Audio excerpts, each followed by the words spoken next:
Now they're faced with a situation where they have no main event. They don't have Anthony Johnson. They don't have Daniel Cormier. So what they decide to do is elevate the co-main event, which was Max Holloway and Anthony Pettis, to the main event, to the headlining act, and make it for the interim featherweight title. Now, this is where things get interesting. Interim featherweight title. Jose Aldo just won the interim featherweight title in July in a fight that we all sort of agreed on that shouldn't have been for an interim belt because Conor had just won the real belt in December by knocking out Jose Aldo in 13 seconds, but they did it because they expected him to not defend the title for quite some time. Fine. So they strip Jose Aldo of the interim featherweight title. They now make Holloway versus Pettis for the interim featherweight title.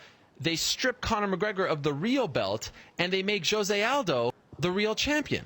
And so this is what I'll say about this scenario. I've said on this show and time again on other shows, MMA Beat, etc., that if a champion does not defend his title for 12 months, or if a champion is not booked in a title fight within 12 months, meaning if Conor didn't have a fight coming up in January or February, but we already knew that he was booked as of now because he won the belt 11 months ago, then he should be stripped. Then the UFC is well within its rights of stripping. It has to be a 12-month period. Either they fight within that 12 months or they're booked and they're fighting in 13 or 14 months, but we know within the 12 months that their fight is coming up. So this may surprise some people. I do believe that the UFC was well within their rights to strip Conor McGregor. The problem is the why and the how.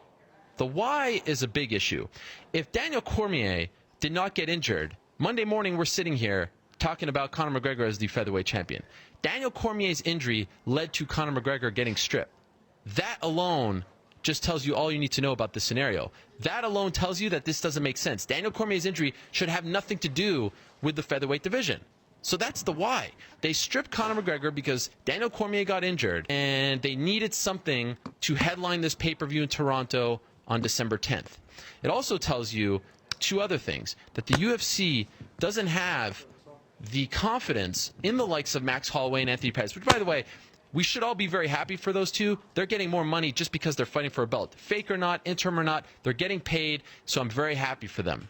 But they don't have the confidence in those two just headlining the show on their own in a fantastic fight, in a fight that we were all going gaga over when it was announced.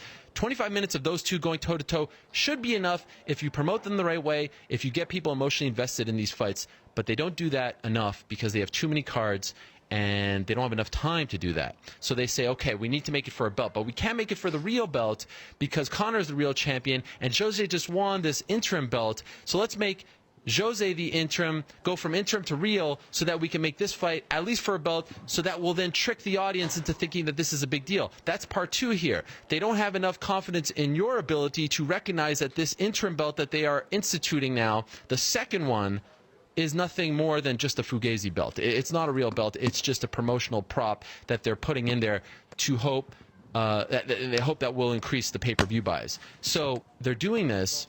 Again, the why, Cormier gets injured, leads to this featherweight mess of a situation, but they botched it. They botched it epically. Here's how they botched it. They botched it because Holloway Pettis, if you're going to go ahead and strip Conor, Holloway Pettis needs to be for the real belt. Holloway Pettis needs to be for the real belt. And you say to Jose Aldo, you're getting the first crack at the champion. We're getting rid of this interim title. You've been talking about retirement. You've been talking about not fighting again. You've been talking about throwing fights. We don't know what the state of your career is. So we're going to make Holloway Pettis the real championship fight because we just stripped our biggest draw and our biggest star of his belt. That's one. That's what they had to do. Number two is the how. How did they strip Conor of the belt? The only way that this could have been seen as a positive, the only way that this could have been not seen as controversial, as a negative towards Conor, is if they let Conor do it himself. Now, Conor McGregor has been saying time and time again, I want to sit down with the new owners. I want to have a face-to-face. I want to have equal share. I want to be on the same page. They have yet to do that as of today.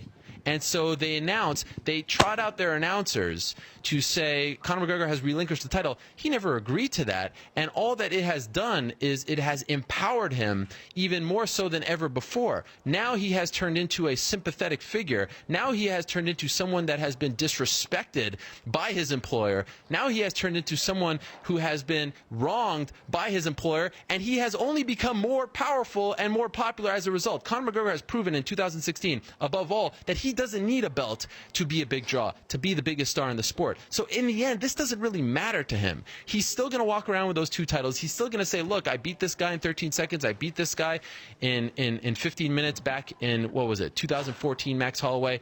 I would beat this guy and this guy. I'm still the champ. I'm the people's champion. It really does nothing to him, and I can understand if he's upset at the way this went down. But the way in which they did it was a complete botch job, because they needed to convince him to do it on his own. Because if he told the public, look, I'm going to relinquish this title, we're on the same page, I'm going to come back, I'm going to fight a lightweight, I might go back at 145, people would have gone behind it. But the way in which they did it, and the fact that he hasn't said anything since, is a perfect move in my opinion, because his silence is deafening right now. He is telling you by not saying anything that he is very upset, that he is not on board with this. He didn't put out a statement. Notice that Aldo didn't even put out a statement as well. Aldo can't be happy about this situation. He doesn't want to get the belt on these terms. He doesn't want Conor out of his division as well. So that's why I feel like the why and the how is really the big story here, and how in which they did it was the big mistake of it all.